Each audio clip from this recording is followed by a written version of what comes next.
তোমায় কি বলবো এডি, মেয়েটার মাথাটা একদম গেছে, দুমদুম করে রেগে যাচ্ছে। আপনি ওকে কিছু বুঝিয়ে বলেননি? আরে বলার সুযোগ দিলে তবে তো বলবো। আমার দিকে তো তেড়ে এলো, কি যেন হ্যাঁ বলছে নাকি আদিত্যকে বিয়েতে হ্যাঁ করতে কে বলেছে। কিন্তু আমি ঠিক বুঝতে পারছি না ও হঠাৎ এরকম বিহেভ করছে কেন। আরে বাবা আমিও তো বুঝতে পারছি না। আচ্ছা ওই তো বলেছিল যে ম্যাডাম যেমন যেমন বলবে তুমি তেমন তেমন করবে, তবেই ম্যাডামের মন নরম হবে, বলেছিল তো?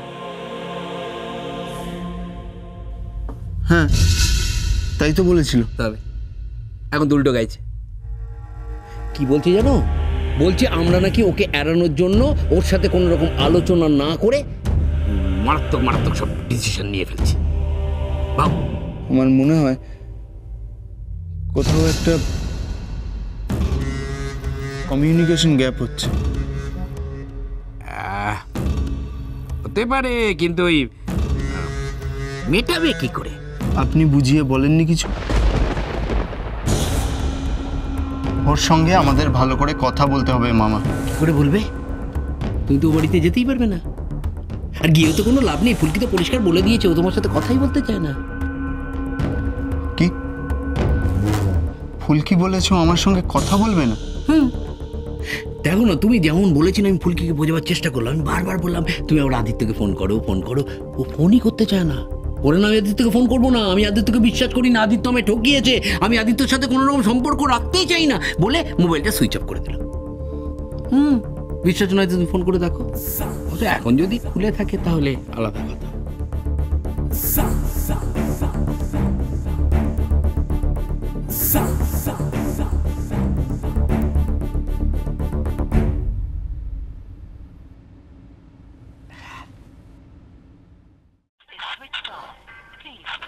সুইচ অফ বলছে।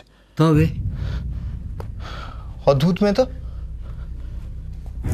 ও যেরকম বললো সেরকম কাজ আমরা করলাম, এখন আমাদের উপরেই ও রাগ দেখাচ্ছে। বাদ দাও বাদ দাও, ওই ফুলকিকে নিয়ে ভাবনা চিন্তা বাদ দাও।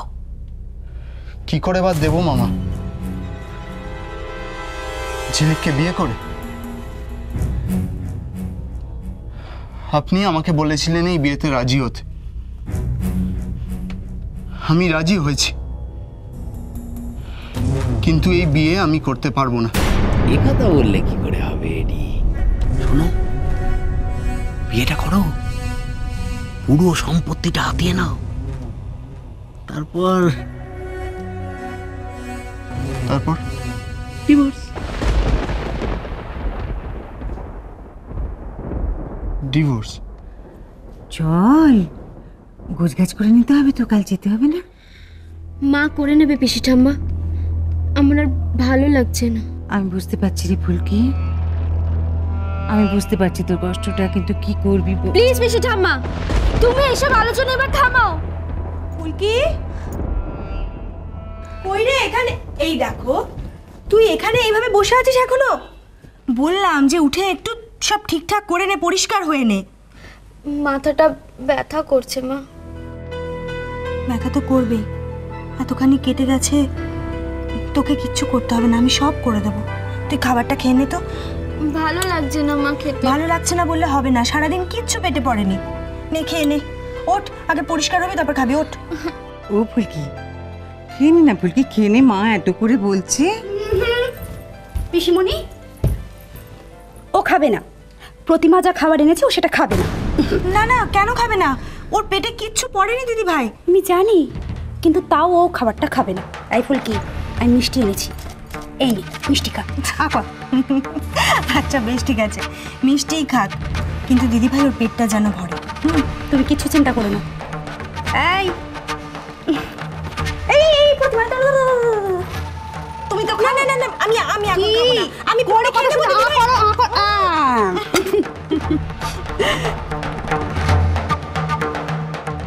বিদিশা গো, কাল আমরা সবাই এই বাড়ি ছেড়ে চলে যাচ্ছি, সেই আনন্দে মিষ্টি খাওয়াচ্ছ বুঝি? না পিসিমণি, আসলে ঠিক তা না। তোমরা কোনোদিন সোজা কথা সোজাভাবে বলতে পারো না কেন বলো তো? তোমাদের মনে এক আর মুখে আর এক। তাই নাকি? তা হ্যাঁ রে ফুলকি, কাদের কথা বলছিস তুই? আমার আর আদিত্যর কথা? সত্যি তো, ঝিলিককে বিয়ে করতে রাজি হয়ে গেল। মুখে এক আর মনে এক।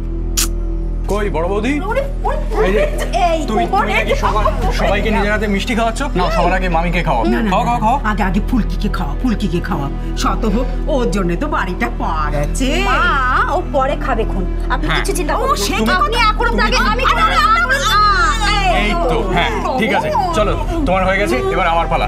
শোনো বড় বৌদি, আমি যতক্ষণ না হাঁ বন্ধ করছি ততক্ষণ কিন্তু তুমি কন্টিনিউ করবে, ঠিক আছে? বড় করে সবাই খুব আনন্দে আছে। এদের দেখে মনেই হচ্ছে না যে কাল অব্দি এরা কষ্টে ছিল। থাকবেই তো সবাই তো সব পেয়ে গেছে। কিন্তু আমি বাড়ি ফেরত করাতে চেয়েছি, বাড়ি ফেরত করিয়েওছি। কিন্তু আর যা যা চেয়েছি সেই চাওয়াগুলো কি আমি ছেড়ে দেবো? কখনো না। ছেড়ে দেবার পাত্রী আমি নই। চাইলে যা পাওয়া যায় না তা জোর করে কেড়ে নিতে হবে। কিন্তু কিন্তু কি করে কাটবে?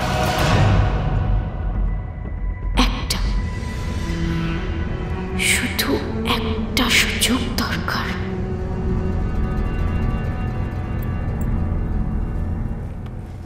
দিদি, আমার মনে হয় আর কেউ বাকি নেই, সবার নাম লেখা হয়ে গেছে।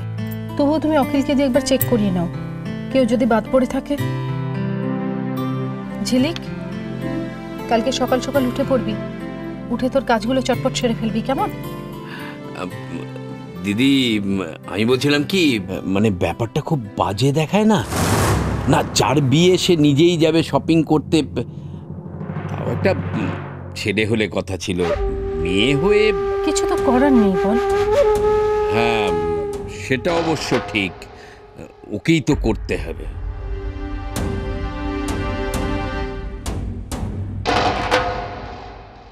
ও একাও কি পারবে? না রানী, আমি কি করে যাব? এদিকে আমার কত কাজ। আমি রিন্টু কোথায় রে? মাঝে রিন্টু বাবু এই রিন্টু তুই ঘরে? আমায় বলিস নি তো বাবা? আয় আমার কাছে আয়। তোমায় দেখছিলাম না, কতদিন পরে তোমাকে এভাবে দেখলাম। আমি আগে তোমাকে এত খুশি দেখিনি মা, তাই দেখছিলাম। এই খুশি তো তুমিই আমাকে দিয়েছো শোনা। থাক, আর মায়ের আদর খেতে হবে না। শোন না, তুই ঝিলিকে নিয়ে শপিং এ যাবি তো?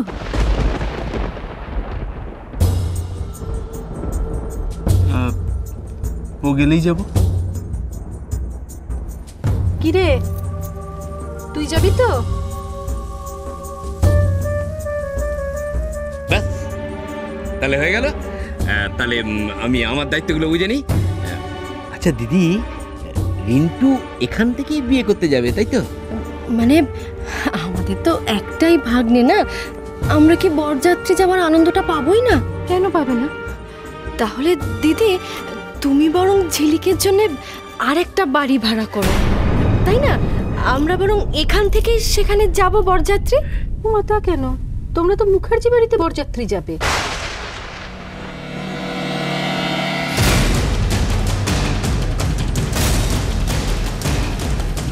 সে কি, ঝিলিক কি এখন মুখার্জি বাড়িতে যাবে নাকি?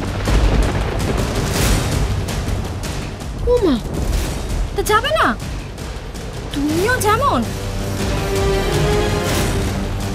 এতদিন যেমন ছিল, এটা তো ওর হবু শ্বশুর বাড়ি, তাই না? আর ও যখন এতদিন পর ওর মা বাবাকে ফিরে পেয়েছে, দিদি ওদেরও তো কিছু সকাল্লাদ আছে বলো। ঠিকই কথা বলেছো, কিন্তু দায়িত্ব তো আমাদের, তাই না রানী? দিদি, আমি বরঞ্চ একটা বাড়ি ভাড়া করি। রানী তো ঠিকই বলেছে অখিল, ঝিলিক মুখার্জি বাড়িতেই যাবে। কিন্তু এই বাজার টাজার করা দিদি। অদ্ভুত কথা বলি সখী, ঝিলিক মুখার্জি বাড়ি চলে গেলে কি এখানে আর আসতে পারবে না? তুই ওর যাওয়ার ব্যবস্থা কর।